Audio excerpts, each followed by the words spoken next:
nagbabalik po inyong kagapay at sa pagpapatuloy po ng ating talakayan, kasama nga po natin sina Mr. Alex Avila, Sesofor, Regional Director, at Mr. Nelson Hornilia, Assistant Regional Director ng Department of Labor and Employment, NCR. At ang kanina pa pinag-usapan ay mga trabaho para sa mga estudyante, mga walang magawa kapag summer. Ngayong ano ba yun? summer. Or preparation for college, gano'n? Yes, parang produktibo. Oh, yun. Yan, ang Galing, kanilang ha? summer, di ba? Normally, ano mga trabaho ito, gentlemen? Pagka local government unit, saka government, lagi pong kwan sa National Capital Region, mga clerical works po. Clerical work, dapat marunong mag-computer, computer literate. Kailangan. Hindi na uso ngayon yung typewriter. Opo. Pagka naman po sa private employers, kasi kalimitan niya po sumasali ay food chain. Oo. So, mostly mga service crew po yan, kitchen workers. Ayun. Yan, pinaka-courses ng mga empleyado ngayon. Mga nasa food chain, doktora, di ba? Pagpasok mo pa lang, welcome to, gano'n. Pero ano din po, pwede po bang pumasok din dito sa programa yung mga nasa average, yung family? Pero working student naman sila, yung average family sila. For as long as mag-qualify po sila doon sa regional poverty threshold na 122,000 per family of 6, pasok po sila. Pasok sila. At saka yung dalawang requirements po, yung grades at saka yung edad. Pasok po sila. Pero ang problema lang po natin dito, kasi nga po limited ang slots, first come first serve basis po ang ating kwan dito. Ang basis. So, halimbawa ngayon, Abril 14 na. So, ibig sabihin, may mga nakapag-apply na. As early as February po this O, year. yun pala. May mga katagtrabaho na sa ngayon. Meron na. Meron na po nag-i-start ng kwan, ng summer spes, mga LGUs. So, But sa food chain po, simula po ng February, meron na natin. So halimbawa po, nagustuhan naman nung, yung sa food chain, yung nagustuhan yung trabaho nung estudyante. Tapos, permanente na. nagkataon naman na walang tuloy ng pag-aaral yung estudyante, gustong magtrabaho muna. Nasa po ba yung discretion ng private Opo, nasa Kung discretion i-hire po na. yun ng private employer. At actually, may mga pangyayari nga ho na inabsorb na yung inabsorb na space. talaga.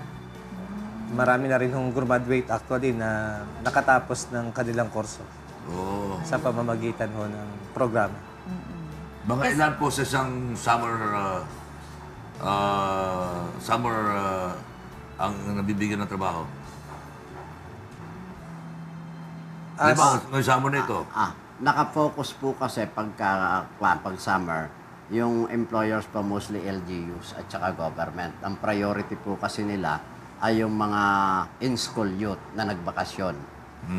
Para po magkaroon ng pangdagdag sa tuition nila at panggastos sa mga school supplies pagdating ng pasukan. So siguro po, we can say that 50% nung vacancies natin ay nasa summer, during summer. So kanina nabanggit nyo na yung salary nila, 40% magagaling sa DOLE, sa gobyerno. Yung 60% doon po sa private na company na pinagtatrabuhan nila. Paano po yung makukuha yung sweldo ay hati? Isa lang po ba? Sa inyo po ba? Or doon sa pinagtatrabahuhan nila? Usually po, ang nauunang magbayad dyan ay yung participating employer. Sila muna. So pagkabayad ho nila ay pino-forward ho sa amin yung mga dokumento para i-process naman ho namin yung 40% share. Hindi po ba matagal makuha? May sinusunod ho tayong process cycle time dyan at Mga next year pa makukuha, gano'n? hindi naman po. Hanggat makakaya po, talagang kailangan maibigay agad dahil alam po natin na yun nga ay gagamitin sa kanilang sa pasukan, lalo kung summer jobs ho yun. Natuloy na yung kahaba yung process. Mga isang buwan, 2 buwan siguro. Normally, mga sa loob na isang buwan, mga magkakano yung average na nakukuha naman ng sweldo. Pag local government unit, mga 5,000 po yung sa 40%. And yung 60% siguro mga 11,000. Total is 11,000.